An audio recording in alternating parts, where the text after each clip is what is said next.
November 11, 2024న ఢిల్లీలోని ఒక highly secured రూమ్లో Indian top military commanders, army, navy, air force అందరూ కలిసి ఒక డ్రిల్ కోసం మీటింగ్ ఏర్పాటు చేశారు. దాని పేరే అంతరిక్ష అభ్యాస్ 2024. వినడానికి ఇది ఒక నార్మల్ డిఫెన్స్ మీటింగ్లా అనిపిస్తుండవచ్చు, కానీ ఇక్కడ ఒక రహస్యమైన డిస్కషన్ జరుగుతుంది. ఆ meeting land, ocean or air force drill గురించి కాదు. ఇది మన India's first space warfare exercise కోసం ఏర్పాటు చేసిన మీటింగ్. మన దేశం స్వాతంత్రం పొందినప్పటి నుంచి ఇప్పటి వరకు మనం స్పేస్ అంటే అది పీస్కి సంబంధించింది అని నమ్మాము. మన ఇస్రో ఫోకస్ మొత్తం always weather, communication, Chandrayaan mission పైన మాత్రమే ఉండేది. కానీ సడన్గా ఇప్పుడు మన ఇండియన్ మిలిటరీ స్పేస్ వార్ఫేర్ గురించి ఎందుకు డిస్కస్ చేస్తుంది అంటే ప్రజెంట్ పరిస్థితులు కంప్లీట్గా మారిపోయాయి. శత్రువులు మనల్ని ఇప్పుడు అంతరిక్షంలో కూడా టార్గెట్ చేయగలరు.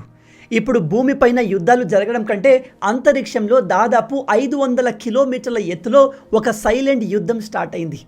అంతరిక్షంలో మిసైల్స్తో యుద్ధాలు జరగట్లేదు, కానీ శత్రువులు మన దేశ శాటిలైట్స్ని హ్యాక్ చేయగలరు. ఈ వీడియోలో మనం అంతరిక్ష అభ్యాస్ ద్వారా ఇండియా ఏం చేయబోతుంది, మనం ఇండియన్ స్పేస్ ఫోర్స్ని క్రియేట్ చేయబోతున్నామా, ఇకపై యుద్ధాలు అంతరిక్షంలో కూడా జరుగుతాయా, అలాగే మన దేశానికి చెందిన కేవలం 27 సంవత్సరాల ఒక స్పేస్ కంపెనీ ఫౌండర్ అతి తక్కువ కాస్ట్తో తయారు చేసిన స్ట్రాటోస్పెరిక్ బెలూన్తో చైనాకు చెందిన 1000 కన్నా ఎక్కువ శాటిలైట్స్ని ఒకేసారి ఓడించగలుగుతున్నాడు. అది ఎలాగా? అలాగే ఒకవేళ చైనా మనపై స్పేస్ వార్ స్టార్ట్ చేసి మన శాటిలైట్స్ని అట్లీస్ట్ 10 నిమిషాల వరకు హ్యాక్ చేయగలిగితే దాంతో మన దేశంలో ఉన్న ఏటీఎంలు, పవర్ గ్రిడ్లు, పూర్తి ఎకానమీ క్రాష్ అవుతుంది అని మీకు తెలుసా? కానీ అంతకన్నా ముందు ఇలాంటి అమేజింగ్ వీడియోస్ మన ఛానల్లో ప్రతిరోజు వస్తుంటాయి. వాటిని మీరు మిస్ కాకూడదు అనుకుంటే వెంటనే సబ్స్క్రైబ్ చేయడం మర్చిపోవద్దు. ఇక మెయిన్ టాపిక్లోకి వెళ్దాం. లాస్ట్ ఇయర్ మే 7న రాత్రి సమయంలో మనం ఆపరేషన్ సింధూర్ మొదలుపెట్టి పాకిస్తాన్కి చెందిన 9 టెర్రరిస్ట్ బేసెస్ని పిన్ పాయింట్ యాక్యురసీతో బ్రహ్మోస్ మిసైల్ ఉపయోగించి నాశనం చేశాము. అలాగే S-400 మిసైల్ డిఫెన్స్ సిస్టమ్ని ఉపయోగించి పాకిస్తాన్ మనపై ఉపయోగించిన అన్ని డ్రోన్స్ని, మిసైల్స్ని ఆకాశంలోనే పేల్చేశాము. ఓవరాల్గా కేవలం 90 గంటల్లో మనం పాకిస్తాన్ని చిత్తు చేశాము. కానీ ఢిల్లీలో కూర్చున్న మన టాప్ డిఫెన్స్ అనలిస్టులు ఈ మిషన్కి సంబంధించిన డీటెయిల్స్ని చూస్తున్నప్పుడు ఒక ఇంపార్టెంట్ విషయం తెలిసింది. అది తెలిసి మన మిలిటరీ జనరల్స్ కూడా భయపడిపోయారు. విషయం ఏమిటంటే ఈ యుద్ధం జరుగుతున్నప్పుడు మన ఇండియా పార్షియల్లీ బ్లైండ్గా ఉంది. అంటే అంతరిక్షం నుంచి మన బార్డర్స్ పైన నిఘా పెట్టేందుకు సరిపడే శాటిలైట్స్ మన దగ్గర లేవు. పైగా మనం పాత శాటిలైట్స్ అయిన కార్టోసాట్ పైన డిపెండ్ అవుతున్నాము. ప్రాబ్లం ఏమిటంటే మన దగ్గర ఎక్కువగా శాటిలైట్స్ లేని కారణంగా మన దేశానికి చెందిన ఒక ఏరియా పైన నిఘా పెట్టేందుకు కేవలం ఒక శాటిలైట్ మాత్రమే ఉంది. స్పేస్లో శాటిలైట్స్ కాన్స్టాంట్గా ఒక ప్లేస్లో ఉండలేవు, అవి భూమి చుట్టూ తిరుగుతూ ఉంటాయి. ఒక శాటిలైట్ భూమి చుట్టూ తిరిగి మళ్ళీ అదే ప్లేస్కి రావడానికి గంటల సమయం పడుతుంది. కానీ మోడర్న్ వార్ఫేర్ జరిగే ఈ కాలంలో మీరు మీ శత్రువుపై నుంచి ఒక గంట సేపు నిఘా తొలగించిన, అంటే శాటిలైట్తో గమనించకపోయినా అది కంప్లీట్ యుద్ధాన్ని మార్చేయగలదు. అదేంటి బ్రో, ఈ లెక్కన చూస్తే పాకిస్తాన్ అంతగా స్ట్రాంగ్గా ఉందా అంటే నో. పాకిస్తాన్ డిఫెన్స్ మినిస్టర్ ఈ చిల్లరగాడు ఖ్వాజా ఆసిఫ్ టీవీ ముందు కూర్చొని నోటికి వచ్చింది వాగేస్తాడు, సీక్రెట్స్ అన్ని రివీల్ చేసేస్తాడు. అయితే వీడు ఒకసారి మీడియాతో మాట్లాడుతూ ఆపరేషన్ సింధూర్ సమయంలో చైనా మాకు ఇండియన్ మిలిటరీ ఎక్కడ ఉంది, ఎక్కడ డిప్లాయ్ అయి ఉంది, వాళ్ళ లొకేషన్కి సంబంధించిన ఇంటెల్ మొత్తం ఇస్తుంది అని ఒప్పుకున్నాడు. చైనాకు చెందిన యోగాన్ సిరీస్ శాటిలైట్స్ 200 కన్నా ఎక్కువగా అంతరిక్షంలో ఉండి కాన్స్టాంట్గా అవి మనల్ని గమనిస్తూనే ఉన్నాయి. ఈ చైనా శాటిలైట్లు మన ఇండియన్ ఆర్మీ ఎక్కడ ఉంది, ఏ ప్రాంతంలో డిప్లాయ్ అయి ఉంది, ఏం చేస్తున్నారు, ఇలా ప్రతి విషయాన్ని గమనిస్తూ ఉంటుంది. ఆపరేషన్ సింధూర్ సమయంలో వీళ్ళు మన మిలిటరీ లొకేషన్ డేటా మొత్తాన్ని పాకిస్తాన్కి ఫీడ్ చేస్తున్నారు. చైనా పాకిస్తాన్తో మన ఆర్మీ యొక్క exact location, live location share చేసేది. ఇది లైవ్ స్పేస్ సర్వేలియన్స్ ద్వారా మాత్రమే పాసిబుల్ అవుతుంది. అంటే చైనా కంటిన్యూగా మన ఇండియాను గమనిస్తూనే ఉంది, కానీ మనం తిరిగి వాళ్ళపై అలా చేయడానికి మన దగ్గర సరిపడ శాటిలైట్స్ లేవు. ఆపరేషన్ సింధూర్లో మనం పాకిస్తాన్ పైన యుద్ధాన్ని గెలిచాము, కానీ సేమ్ టైం మన దేశం ఇంటర్నల్గా ఎంత వీక్ ఉంది అనే రియాలిటీ చెక్ కూడా చేసుకున్నాము. మీరు ప్రజెంట్ చైనా డేటాను చూస్తే వీళ్ళ దగ్గర 1000కి పైగా శాటిలైట్స్ అంతరిక్షంలో ఉన్నాయి. అండ్ వాటిలో 500 కన్నా ఎక్కువ శాటిలైట్స్ మిలిటరీకి చెందినవి, మన పైన స్పై చేసేవి. అలాగే చైనా ప్రతి వారం ఒక స్పేస్ శాటిలైట్స్ని అంతరిక్షంలో లాంచ్ చేస్తూనే ఉంటుంది.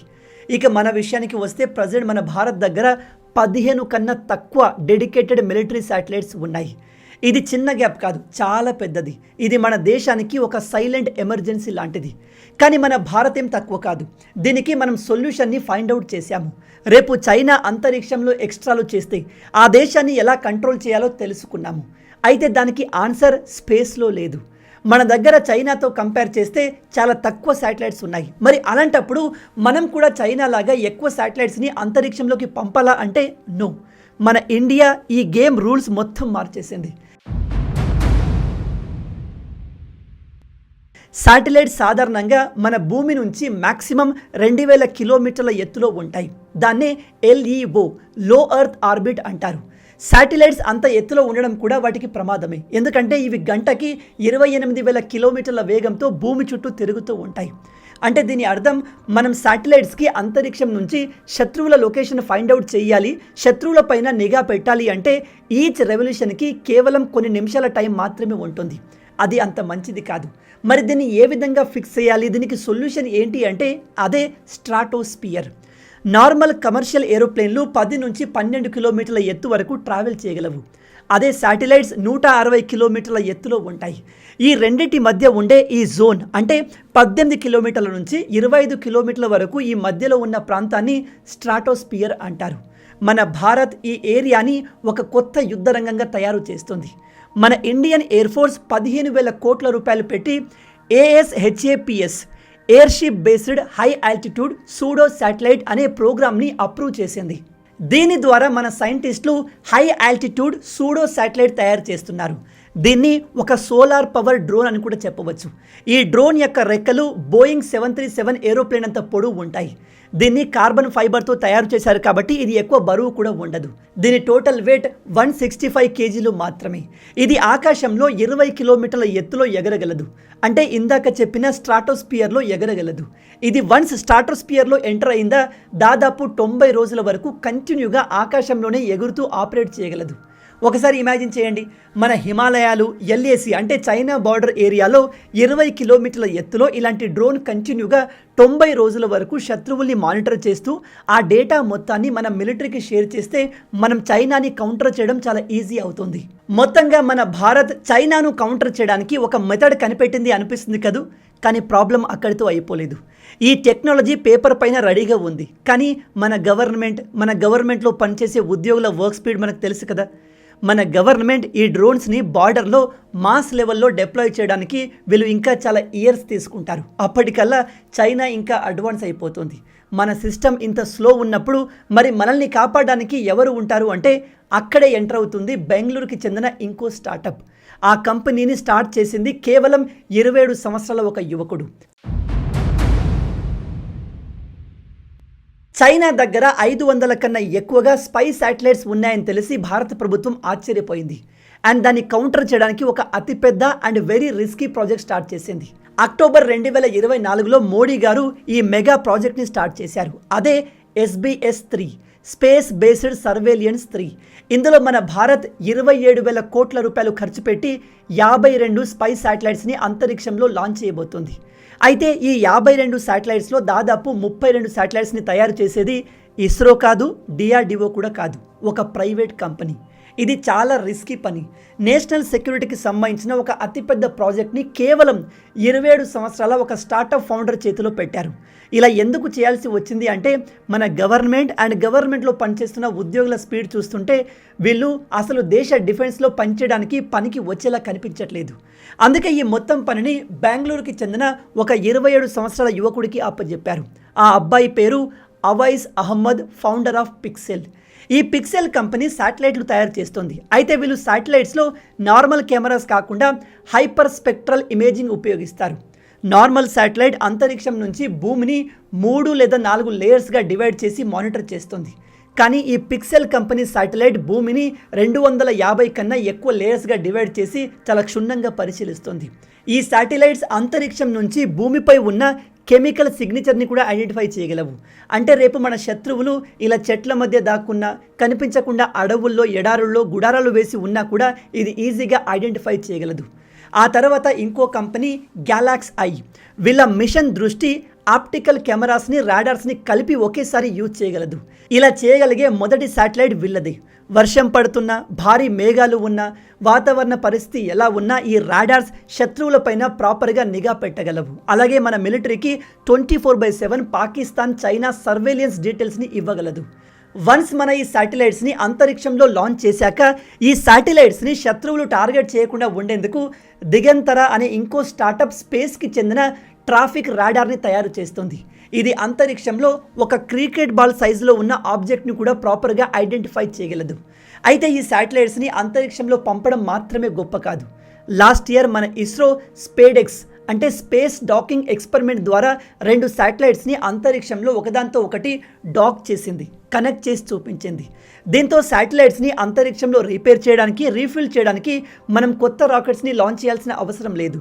స్పేస్లోని ఒక శాటిలైట్ ఇంకో శాటిలైట్ని దానికవే రిపేర్ చేయగలవు, రీఫిల్ కూడా చేయగలవు. ఇలాంటి టెక్నాలజీ చాలా తక్కువ దేశాల దగ్గర ఉంది. అందులో మనది 4వ దేశం.